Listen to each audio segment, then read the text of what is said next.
Naligo ng pambubuking si Kim Chiu sa mga naging eksena nila ni Paolo Avellino.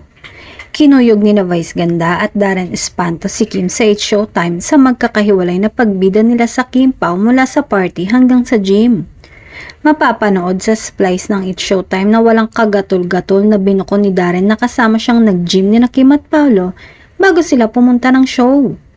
Ikinagulat ito ni Kim na nakaupo kasama sina Ogie Alcacid at Jong Hilario habang nasa likod naman si Vice.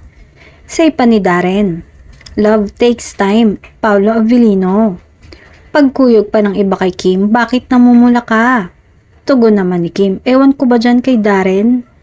Inakala ng marami na napipikon na si Kim pero ngumiti ito at kumunta ng "Namumula" by Maki. Nagkaroon naman ng pagkakataon si Kim na i-promote ang showing ng pelikula nila sa March 26 ang My Love Will Make You Disappear. Nag-viral naman ang video ng workout ni Kim at Paolo na pinagpiestahan ng mga Kim Pao fanatics dahil kasama pala nila si Darren.